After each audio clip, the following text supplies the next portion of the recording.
Hi guys, this is Kevin at News Rocky coming to you live here each and every day, Monday through Friday, from the 80 Broadway studio in downtown Norwich.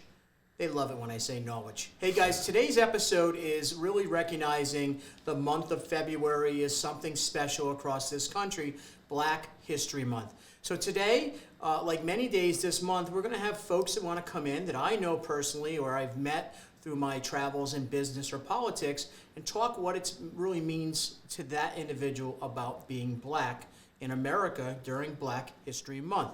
All this and more on the News Rocky, so make sure you stay in the ring.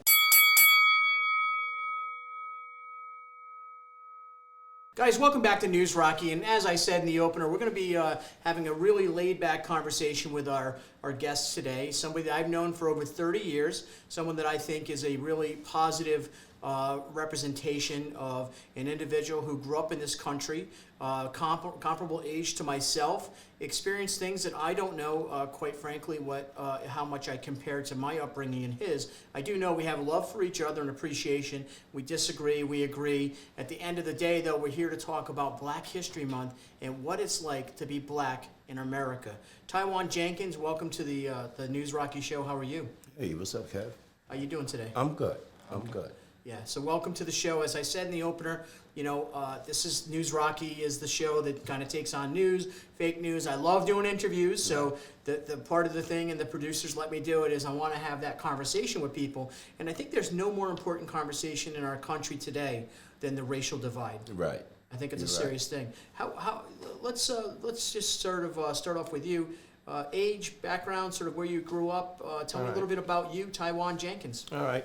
First, I want to thank you for having me, Kevin. I grew up in Brooklyn, New York. Bed-Stuy, home of Mike Tyson, Little Kim, Biggie Smalls. A lot of people, trying to get out of it. That's not a place, I would want to raise my kids in. Dangerous when you were growing up, a lot of gang activity, a lot of shooting. Very, very drug dangerous. dealers. That's gang all you activity. Had. Yes, that's all you had, to look up to was the drug dealers. But I made it from the grace of God. I made it, and mom and dad at home or mom only? No, just my mom. Just your mom. It was just my mom. Never had a father. But she did her best. She was. On Father's Day, I gave her a car. That's how good she did. You gave your mom a card during Father's Day. During Father's Day, every Father's Day, I gave her a card. Then when I was about 18, 19, I moved to Connecticut, and Connecticut was a big difference. Because what part of Connecticut did you move to? I moved to New London. New London, New Connecticut. London, so Connecticut. Right here in the okay. Right here, right next to Norwich. Yeah. So why New London? Where did you pick New London out of the hat? A friend of mine was had moved up here. His father was in the Navy, and I came up to visit him. And when I got here, I never moved back. I never moved back. I was like 18, 19. It was time for me to, to be on my own, and Connecticut was a big difference from New York. What was the major difference between New York then and Connecticut when you moved, to Connecticut at that time? What was the biggest difference? In New York there was a racial, division.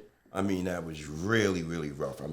You probably didn't have many white people that were around. No. They couldn't come to our hood, and we couldn't go to Bensonhurst. Was it weird growing up as a young person who grew up primarily around people of your own race when you started engaging with white people? Was it weird? Was it like learning a whole new language about people? You know what? It's a weird question, but it's you're kind of not in that experience. So coming from New York, when I get on the elevator, they get in the corner, holy pocketbook. Like somebody ready to rob them or something. They was afraid. I don't know what they was afraid of. But when I came to Connecticut, whites were, it was different. It was different from New York.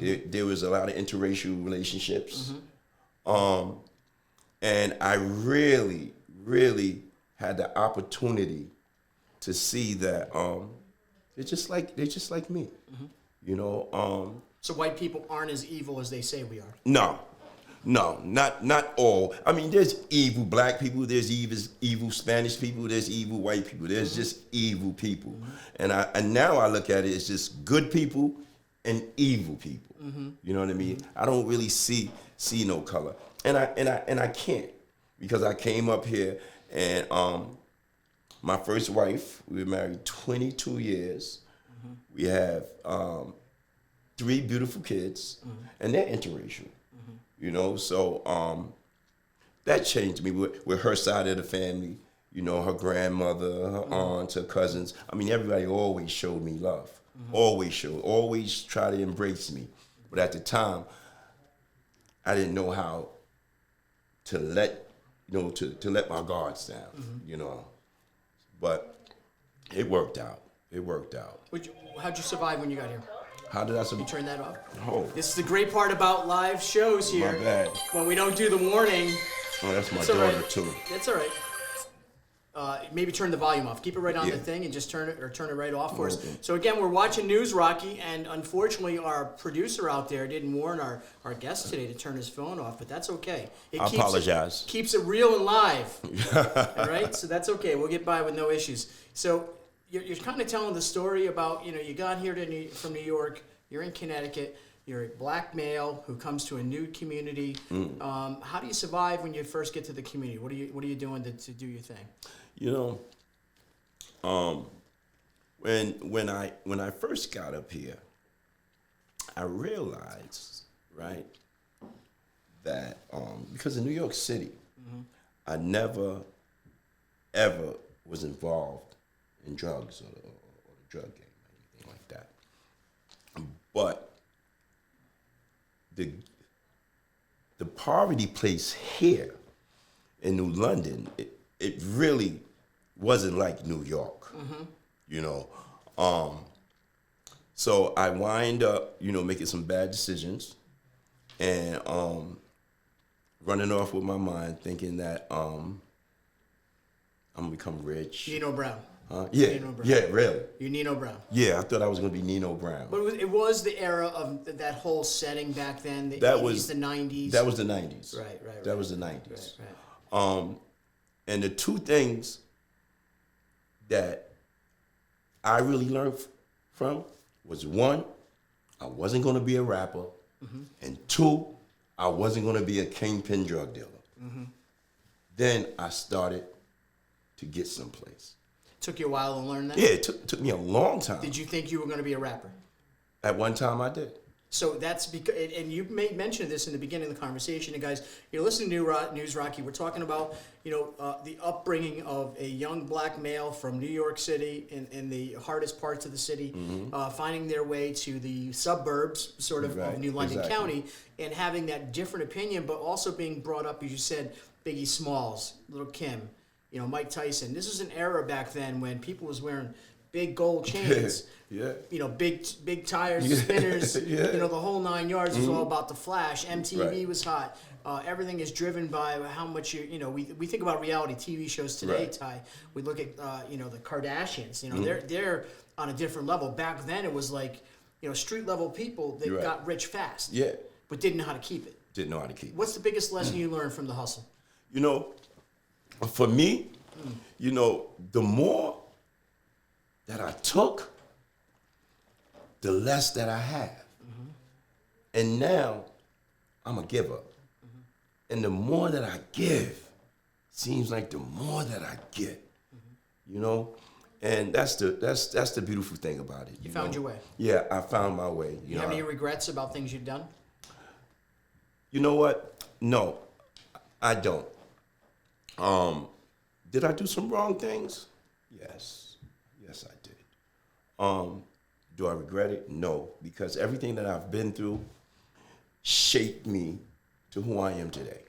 And I truly believe that tomorrow is already written for us, right? And I have no choice. And there's nothing that I do. How can I say it? I have no power of anything that I do. Either I'm doing bad or either I'm doing good. You know? But from my experience, my kids, you know, they all learn from my mistakes, you know, because mistakes are a beautiful opportunity to learn from, you know. I have a daughter. She's doing well. She's in nursing school. I have a son. He's a school teacher, football coach. I have another son named Tywan. He's in the landscaping with me right now. So, you good where you are? huh? I'm good. I'm good where I am. Let me ask you this: what does it mean when you hear about in every February? We know that in this country we celebrate Black History Month. You're clearly a black man. Right. You clearly have outlined your experience. Right. Segregation has been a problem in this country for a long time. Right. Do you think that the opportunity for you as a black man was afforded the same as it was to a white man? No. Me, for example? No. You think you were denied because of your color? Of course. Explain a little bit about that. All right. Let's say me and you both go for a job. I got to be 3 times better than you. You know, because America is ran by white people. This is their country. Right? Now, have I been in Africa? Could have been something different. I'm pretty sure if there was, you know, the powers that be looked like me, I probably would get the job before you. You know? But to be real with you, yeah. So you think color has held you back with your opportunities? Of course. You believe that in your heart? I believe that in my heart. Do you think there's anything else that plays into that at all? Or do you think it's just simply that? It's simply that, Kevin. You know, the first time I've ever gotten arrested, I was 15. Call me News Rocky. That's my show. News Rocky. I'm just all right, what you want me to call? All right. The first time that I've ever gotten arrested, I was leaving a football game, and the police pulled me over.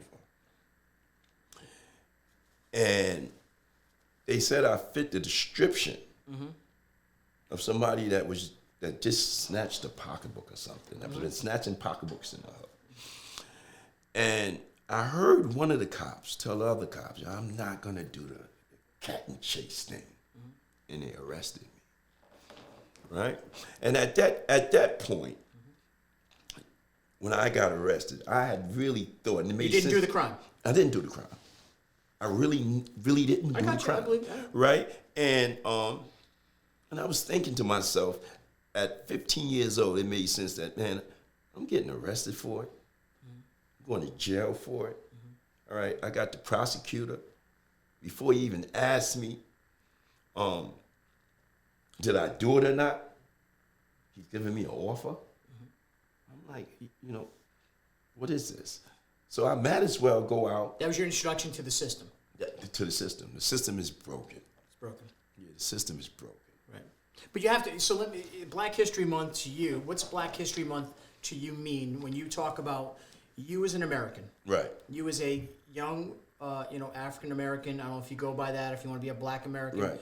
You know, there's different people. Right. Your son doesn't like to be called African American, he likes to be Black American. Right. So it's a difference. But you're an American. Right. As a Black American growing up. Right. You know that you were denied opportunities in your beliefs. You also know that did you ever make the mistakes where your black skin helped you out of a situation? Have it ever helped me out of a situation? Yes. Yeah. More recent than back then? Back then and more recent. It depends on the situation I'm in. The reason I ask this question is obviously the George Floyd issue that took place this past summer. It's in 2020. The whole turmoil between the President Donald Trump, and I don't run away from my support of him, and that's not the conversation so much. Right. But what a lot of my black friends, because every white guy has a black friend. Of course.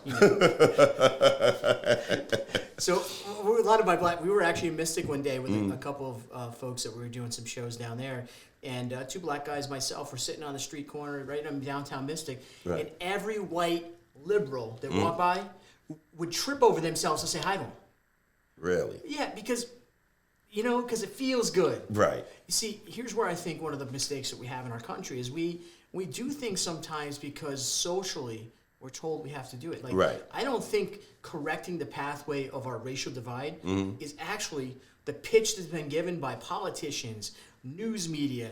It really misleads people to think that one side isn't working for you. They try to pin the Republicans not trying to help, the Democrats only trying to help. But when the Democrats have control for 50-something years, Yeah.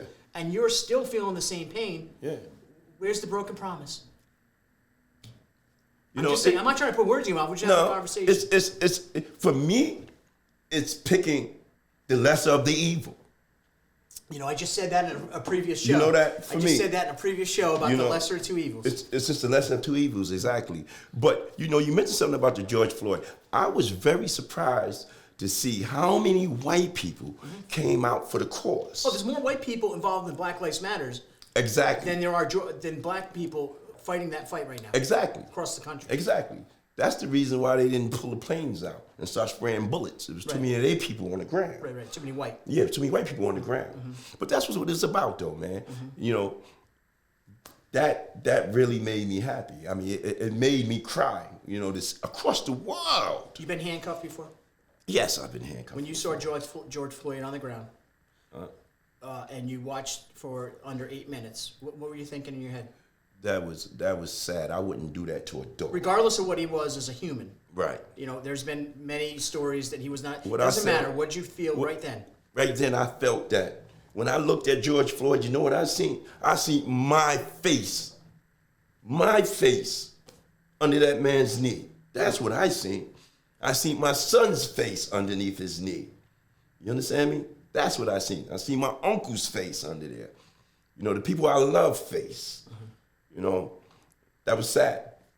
Do you think there's been many other incidents where folks have been shot or killed? And by the way, I'm a Blue Life supporter. Blue Life's, I'm a backer of the police, and there's no running away from that. Right. But we all in this, even the folks that are supporting law enforcement, there's an acknowledgement that there's obviously an issue.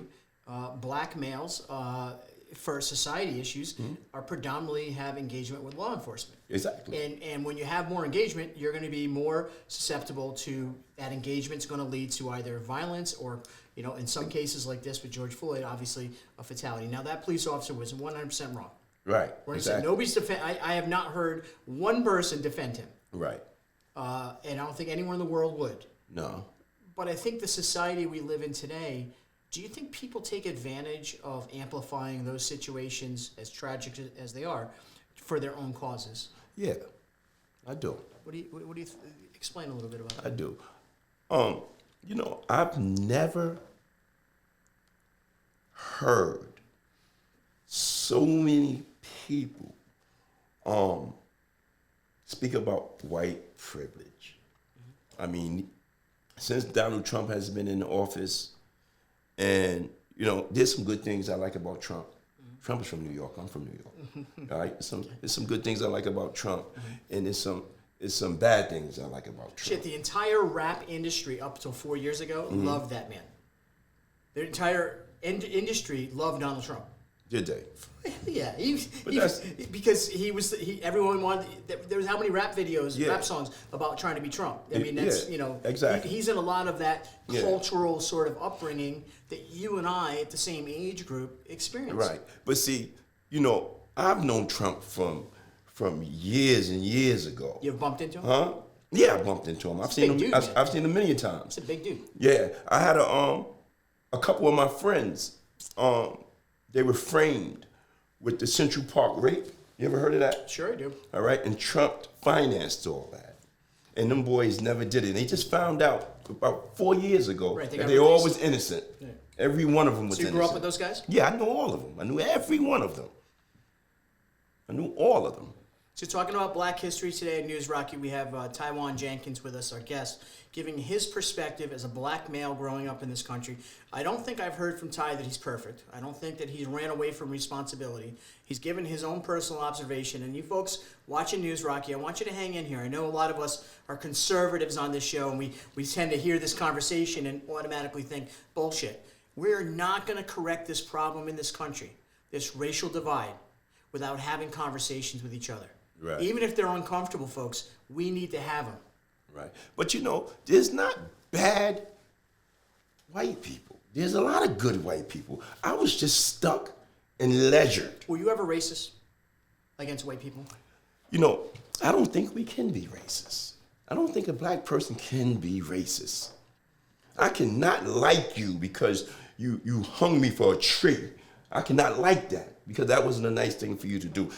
I would never do that to a human being, and they come up with things that, blacks were only, 5% human or something like that from the slavery days things, and I mean, I hear all these bizarre stories that we resolved from. Are you an ancestor of slaves?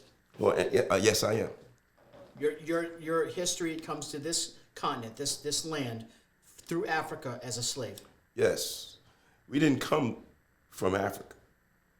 We came from Jerusalem, and we were invaded by Rome, and we ran to Africa because we knew the people was dark like us. Mm-hmm. You see, you can look at an African, and you can look at a black person, and you can tell the difference. Mm-hmm. You understand me? Mm-hmm. I mean, the bloodline don't change. The look is not going to change, right? But when we got to Africa, I believe they were jealous somehow, and they coinspired, and crossed us and sold us into slavery to the Europeans. Who sold you? The Africans. It was Africans who sold us. Black Africans. Black Africans. Right. Yes. And sold you to the Spaniards? Huh? Yeah. Spaniards, and the Europeans. The Spaniards, though, transported to the islands. Yeah. The islands obviously held, right? Yeah, exactly. They would use those, and that's why we see many islands have dark-skinned people. Exactly. Right. Exactly. So, that's a little history lesson on News Rocky. We didn't know we were going to get into that today. Yeah, but it's deep, because I started to question, when I realized that I wasn't African. I thought I was African. I mean, first we were niggers, then we were Negroes, then we were African Americans. What's the worst word anyone could say to you racially that would upset you? Nothing. Sticks and stones may break my bones, but names will never hurt me. Nothing. I really call me a name. Was there a time when somebody, you're a coon or something like that, they get mad?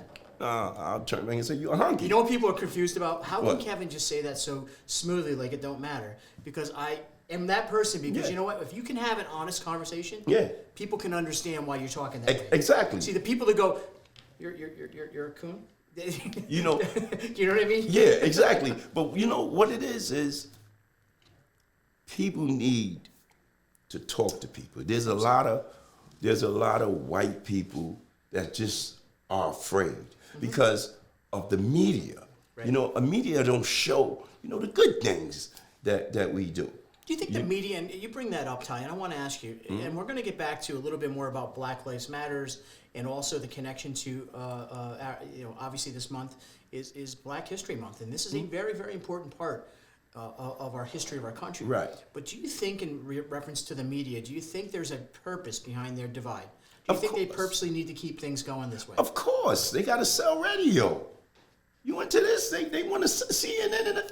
This whole COVID thing is, right now, I can see where they're going with this. In about 6 months, it's going to be the black face is going to be the face of the COVID. Watch what I tell you. Yeah. They're already saying that the rates of having COVID is high. Right.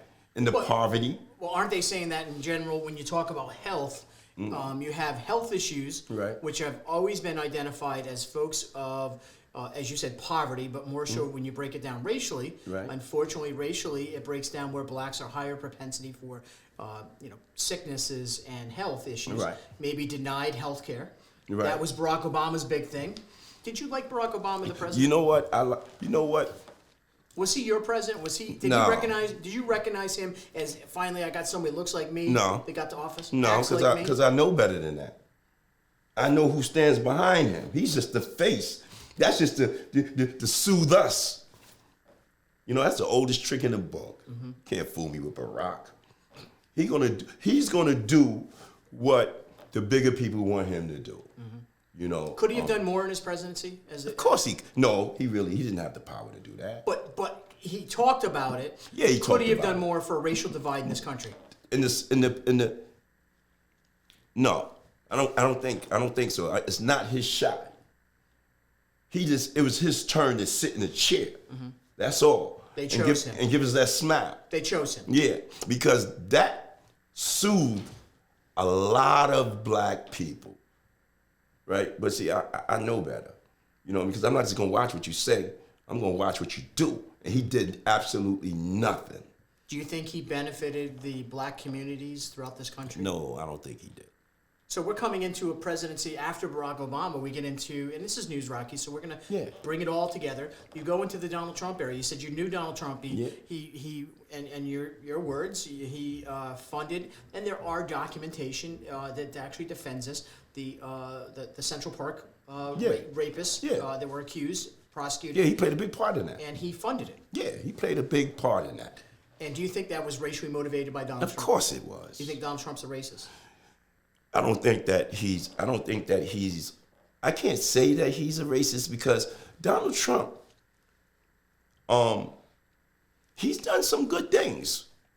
There are stories in New York that he's done a lot of great things for people of all cultures. Yeah, he has. So he's ignorant. He need to go about the way he go about things differently. Do you think if Donald Trump had a better attitude, he'd get reelected? Of course. Do you think, because I got to tell you, and I'm going to, doing this News Rocky show, I talk to a lot of different people throughout the country, and a lot of the folks I'm talking to right now, because I'm focused in February, specifically on getting as many people who are African American, Black Americans to talk to me. And I've been setting this up for a bit, and there's a lot of folks in the black communities that love Donald Trump. Listen. That love Donald Trump. I was just in North Carolina. That's your family? That's your people? My uncle got a picture of his first son, right?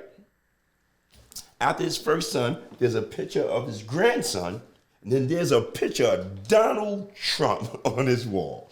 Donald Trump. Donald Trump on his wall. And I'm assuming you say your uncle, black man. Black man. In rural. 5-star general. He's military. I come from a military family and a police family too. Right, you know that. Right. But he loves Donald Trump. What was it? Did you ask him, "Hey, Unc, why you love?" I said, what about Donald Trump? Why you like him so much? Yeah. And I asked him. I said, "Did you like Barack?" He said, "Barack is a sucker." He said, if Trump didn't win, he was moving to Israel. That's what he said. Really? He said if Trump didn't win, he was moving to Israel. No kidding. Yeah. But see, people like that, Trump takes care of people because he got some nice, I think some nice checks from Mr. Trump. You know what I mean? In the military. Huh? From the military? I don't know. I don't think that just because he's a Trump supporter. Okay, so Trump pays his supporters? Yeah, I believe so. Oh boy, wait. We want to make sure make sure we know exactly where this is. This is breaking news. Donald Trump has been paying his supporters, according to Tywan Jenkins. So make sure we put that down. No, I'm just saying. What you talking about, man? I was at a wedding. I'm about ready to say, what you talking about, Willis? I was at a wedding, right? Yeah, run it. And somehow politics wind up coming up. And there were two, a white couple. They were around 68, around 70. And I asked him, I said, how you feel about Trump? He said, oh, I love Trump. He sent me 7,000 and sent my wife 6,000. For what? I never asked him that. I know he ain't sent me nothing. I know I ain't getting no check. Maybe it was taxes, maybe, I don't know. No, it wasn't no taxes. It wasn't no taxes. But I did hear that the $7,000 now that they got, that they have to pay it back with interest, and they owe like 14 grand. So was it maybe a business that they had? Maybe they got in something. I'm not sure. It could have been. It could have been. So talking through these concepts of what. Let me be clear about it. I'm not saying that Trump just sending people checks out. Yeah. I don't know. I'm just saying what I'm hearing. We're just having a casual conversation with Tywan Jenkins. So Black History Month to you, when I ask you that, just simply, what's the first thing that comes to mind? It never meant nothing to me. I mean, you grew up with Christmas, right? You grew up with Christmas. Christmas? Yeah, you grew up with Christmas, right? Yeah. You didn't have no Black History Month when you were a kid. No. Black History Month is really a more modern day sort of represented. Although it's been around a while, it hasn't been as vocal as it's been over the last probably 15, 20 years. You know, see, the Black History Months, that's something to satisfy, you know, the black organizations, you know, NAACP, Al Sharpton, Jesse Jackson, them kind of guys, you know. Do you think those organizations and those people you mentioned, do you think they have the best interests of the black community? No, I think they got the best interests for themselves. You think Jesse Jackson is someone who, because he's ran for president. Yeah, he's ran for president. And Al Sharpton himself, who did he grow up near you? He did not grow up near you. The same town, Bed-Stuy. So did you ever see him? Yeah, I've seen him many a time. He used to be real heavy. Yeah, big fat. Yeah, he looked like a pimp. Had the hair going back. Yeah. I think he got indicted for cocaine trafficking or some kind of. Yeah. I mean, he got the feds got him. He used to wear a cowboy hat. Back in the 80s. Yeah. Wow, I didn't know that. He was a straight up pimp. Yeah. That's what they did. They I believe what they did back then, because in the Martin Luther King days. It wasn't the big mega churches that came together. It was all the little storefront churches across the world, across America, that all came together and joined communities. Yeah, and made that march. Yeah. And then I guess they said that, well, that can't happen again. So what they did was they started getting, you know, Al Sharptons and guys like that and putting them in the churches, you know. And knowing that these people, you know, was just for themselves and had their own agenda, you know. But no, I don't support Jesse Jackson. I don't support Al Sharpton. No, because they've done nothing. So Black History Month to you is something that you know now. You can recognize that it is a good thing or bad thing, or what do you think Black History? Yeah, it's not a good thing, it's not a bad thing, but I mean, Black History Month is not, I mean, yes, we're getting awareness where it's sending a buzz for maybe the younger generation so they can start doing their research and start, you know, reading and looking into them, because then they're gonna find the truth. No matter who's trying to, you know, keep you blind, they're gonna find out who they really are. What do you think when people say, well, what about White History Month? We know White History Month. Everybody know White History Month. What month's that? Columbus Day. Columbus Day is White History Month. George Washington Day. What else? Christmas. Easter. What else is White History? Everything is White America. St. Patty's Day, you go down. St. Patrick's Day, yeah. So you think that there's enough that, you know, White History Month? Because some people say, well, why do we have a Black History Month and what blah, blah. There's actually Asians in this country who feel like, why are they not acknowledged? Why are they not recognized? Right? There's Middle Eastern people who live in this country. Right. You know, let's switch it up a little bit and let's talk about reparations. What do you think when you hear the word reparation? You know, as a black man in America, Black History Month. I believe how I feel about reparation. It's not like you can do R. Kelly. I believe I can fly. I swear. That shit. No, but for real, it's no secret. We build America. You built America. We built America. You don't think the Irish did? No, we built the White House. They say the Asians were here building too. They had the Chinese. And, no, you know? no, they didn't. You know, it was the black slaves that came over here, and not only built America, but built the world. We built the whole nation. I mean, you read the Bible. We were cursed. We was cursed because we was God's first people, you know, and we were doing things that we wasn't supposed to do. And God said, we'll be going to a second Egypt, right? And we'll go on ships, right? We're the only people that ever been on ships, and we'll be scattered over the planet. And we're everywhere. We're everywhere, you know? But, and everybody, and not just America, the whole world ate off the fruits of our labor. Interesting. The whole world. France, Rome, Europe, China. Do you believe in the United States of America? It's Black History Month. Watching News Rocky. We got Tywan Jenkins with us, guest, commentary on his upbringing here. Do you think the federal government owe you anything? No, I don't think the federal... You don't want 40 acres and a mule? You know, if you gave me 40 acres and a mule, I would say, you know, morally, I would respect that, but that would never happen. You understand me? That would never happen. What are you going to do with a jackass anyways? Huh? What are you going to do with a mule anyways? I can do a lot with that 40 acres. You could. I can do a lot with that 40 acres. Yeah, I could do farming. Do you think it's ever going to come to a time in the history of this country where we actually see that as an agenda through the policymakers in Washington, D.C.? No, that would never happen. That would never happen. You know, I was just reading in the book, and it says that it's not flesh and blood that we're fighting. We're fighting, you know, principalities and high places. You know, no, that would never happen. That would never happen for two reasons, I think.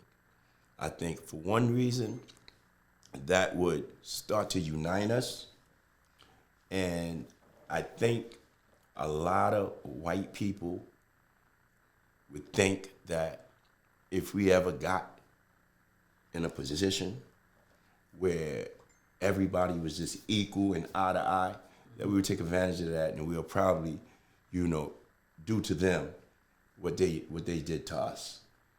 And that's not necessarily true. You know, just like I don't, you know, I wasn't here slavery. I wasn't a slave. You know, you wasn't here in slavery. You didn't. Do you know some people right now in your life that are, you know, black people that you speak to that are hardcore, you know, anti-white? Yeah, of course. How do you interact with, like, how do you do? You got white kids. You have your children have a mothers who are white and you're black, and so how do you feel when you hear that? When I hear that, depending on who the person is, if it's somebody that I can talk to, I'll let them know that, you know, all white people isn't bad, for instance. But you got a lot of people, that's all they've ever seen. They seen the George Floyd or cops beating them up. And this is a problem around the world, you know, but I can understand their pain. You know, their brothers dying, you know, from a white police, their fathers, their mothers, their aunts, their nephews. I mean, people they love are dying. And then these people ain't going to jail. They're not going to jail, you know? Do you think some of the people who engage with law enforcement, in your opinion, deserve to be arrested? Of course. Yeah, there's bad people of all color, right? Of course. Yeah. Of course. I mean, but technically, they look at the black people as the dangerous ones. But more cops has been killed by white men. White people are crazy. They the killers for real. Who doing all these mass shootings? White people, we the people. Look at that. Hey, Huh? you ever drank out of one of them cups? Never. God bless you in America, man. God bless America. Best country on this earth is America. I'm gonna tell you why. It is. Because even in the worst of our days, Right. we're better than the rest.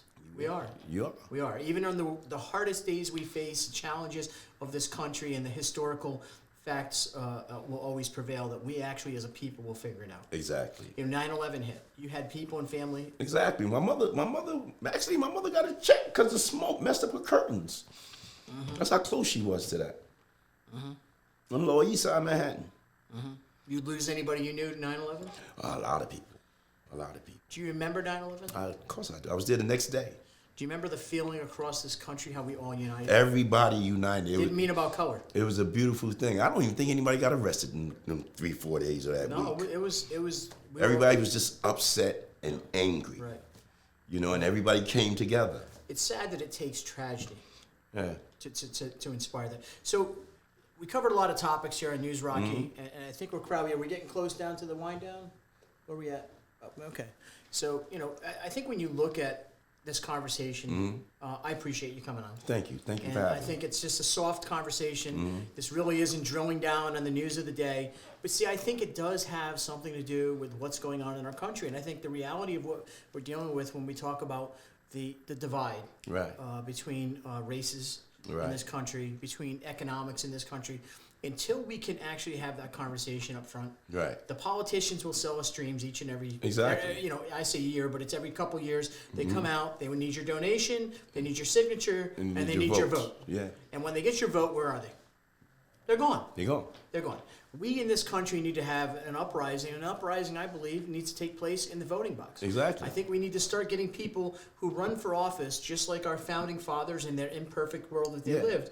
They said, we want to have people that work the fields, people that owned stores, and military people and farms. Go serve in Washington, D.C., go back, and we're going to flip it. We don't want professional politicians. No. We're ruined because of that. Exactly. So I say on News Rocky that corporate media, as you mentioned, Ty, and the I would say corporate politicians, and I mean that in a sense of once they get in, they find a profit margin, they're Right. able to hit their mark, and they make a lot of money. Nancy Pelosi Yeah. is worth $100+ million. Of course. Joe Biden, who's been serving for 48, started his 49th year in service, will have 52 years at the end of his term as president, if he makes it, which I highly doubt. Right. And he will have made hundreds of millions of dollars. Really? We have a broken system. Those same people, Joe Biden, by the way, do you know the laws he created put you in the situation Yeah, I you're know. in? I know. He lifted that ban. He got all these people coming over there. And who jobs are they taking? Who jobs are they taking? See, that was one thing that I liked about Trump. Because Trump was like, the Mexicans, they got the landscaping game on lock now. And they're hard workers, and they work for cheap. But then they pull their money over, and then they start their own business, and they start to grow. Yeah. And they're everywhere. Right. Just like the Arabs, the Indians with the stores and stuff. Because I remember back in the days, it was the Puerto Ricans who ran all the corner stores, all the bodegas. Now It's all Indians. it's the Indians. Middle Easterns. 3 weeks ago, they was just scooping camel doodle up, and they come to America in 3 months. They're making $1 million. They got a store. Something's wrong. Something's wrong. Why are people able to come here like that and say somebody like you who's brought up here, African American, native to this country, Black American, why weren't you afforded the same rights? Why are immigrants, illegal immigrants especially, why are they given what they're given? It takes your jobs away, my jobs away, our opportunities. Because You feel the same way? I do. I do feel the way. But all these different nations, they all, I believe, come together on a high level to keep us down, the black man down. Keep the black man down. Everybody's getting rich off of us. I read in the Bible the other day, merchants will be holding their stomach crying. That's what God said. They'll be holding their stomach crying, saying that great city Babylon is no more. God is angry right now. God's angry. God is very angry right And the rest of the world's keeping the black man down. now. That's what I think. That's what you think. That's what I mean, that's how it looks. I mean, how can we be, we're 30% of the drivers on the highway, but we're the 80% getting stopped. Something's wrong with that, Kevin. Something's wrong with that. Do you think the areas for which you're being stopped at high crime areas might have something to do with it? This is on the highway. On the highway. It's on the highway. You understand? Let me ask you something right now, and I know we're winding down. I think we have a few minutes, about 10 minutes left here. I want to kind of focus on this conversation. Again, you're watching News Rocky. A little bit of a different show today, guys. We're definitely getting into Black History Month is an important topic. You know, I am a very conservative Republican who also believes in all people and all opportunities. And I think the way we solve our problems are by having conversations. Yeah. So I want to ask you, as we kind of wind down, what do you think can change the future of this country for race relations? Everybody have to come together. United, we stand. Divided, we fall. Are we divided? That's simple. We are divided. Do you think we're more divided racially, financially, or politically? All three. All three. What's the biggest divide? Racially. For the smallest amount of population. Right. You know, the 13% or 14, whatever the percent of population is small in percentage of white, right? Obviously, it's Right. by minorities, the title. Right. But we are more divided in the racial issue than you think economically and politically. Right. Okay. But that's gonna change real soon though. You think so? Because in a minute it's gonna be a poor thing. If you're poor, no matter what color you are, if you're poor, then you're poor. Didn't Joe Biden during the election say that even poor kids, they're basically he was referring to black poor kids. Yeah. And made really a racial comment during the campaign. Let's do this, Ty. I want to ask you this, and I know you appreciate the conversation. Black History Month. If you could give anything in your legacy, if you could leave something behind, your legacy, Right. not just to your children, but for your children's children and for people to talk about, what would you want to give the world as you leave? You know, to treat people the way you want to be treated. And that would take you a long way. You know, it'll take you a long way. You know, because they have hearts. I mean, like I said, it's not only bad white people, because when I was in jail, you know, I used to stutter and get anything I want. Anything I want. Up to the warden. So you just stutter so you get stuff? Right. Could you do that now for me? One day, right, the warden had walked through. So pretend I'm the warden. You the warden. I ran up to her. I said, "Can I tell you something?" And she looked back at me, and all the COs of them started laughing. And she looked at them and gave them the look. I said, "They took my underwear." She told the captain, "Take him to the AP room right now and get him some underwear, some toothbrushes, and everything he wants." Because you stuttered. Because I stuttered. So that let me know Did you that sucker she her? had... Huh? Did you sucker her? Of course I suckered her. Of Is course that a I good did. thing or a bad thing? It was a good thing at that time. Bad thing now? You wouldn't do it now? No, I wouldn't do it now. Yeah. But it was a tool you used. Huh? It's- It was a tool I used. Do you think, and you know what, Ty, you're bringing up something that might be a point that's really more poignant. But that shows me they got a heart. Well, I agree with you. I think that there's a heart in most people, but I want to say this to you, that the stuttering, this story you're sharing, Right. which, you know, we're having a laugh with you and, Yeah. and understanding it, because you're here now. You're not in prison. Right. You've done your thing and everything, and we appreciate that, and Right. we want good. But I think society looks for the stuttering people to help, but they don't look at the individual to help. Like, in other words, they'll see the situation and Yeah. they'll want to mend it because it makes somebody feel good. You know, Kevin, Because Bass, listen, and as you're thinking about what you're saying, just this past year in George Floyd, as we talked about, people were, I was getting out of the car and, people were running over themselves who wanted to make themselves feel good because they wanted to talk to a black person. right. Finally, Right. in their lives, they realized because of George Floyd and this divide, and it's a good thing, I'm not It's arguing, a wonderful thing. but talk about hypocrites. I've been talking to black people my whole fucking life. Right. I don't talk to a black person because some social issue of the day. Right. I talk to people. Exactly. Oh, I thought I trunked that down. My bad. There's got to be a volume button. Now, obviously, what we were not doing, Ty really doesn't follow directions. Obviously, that well. That's all right. We're good. We're going to finish up in 5 minutes here. Hey, guys, you've been listening to News Rocky. This has been sort of a laid-back show today, and I got to tell you, I'm appreciating the conversation. It's an honest, fireside conversation. We're having an opportunity to talk to Tywan Jenkins. Talked about his whole story coming up in New York, finding his way to Connecticut, his run-ins with the law, his opinion of this, and this is important. I'm going to tell you why it's important. It's not important because it's like the let's feel good about talking to some black people. Ty, if you don't turn that phone off, I'm going to step on that goddamn This is thing. a new phone, and I don't know how to even turn it off. Well, just here we go. We're going to wrap it up right here. All right. The bottom line is this. We're going to continue this conversation with many of our other friends throughout this week, this month, Black History Month. Ty, you're a black man in America.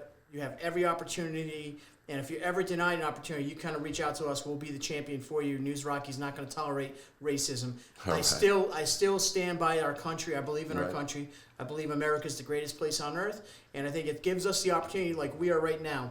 You were on one side, I was on the other. Right. But we're sitting together today. Exactly. That's a blessing in itself. God bless you. God bless you guys. News Rocky. Be back tomorrow, guys. Tune in. News Rocky.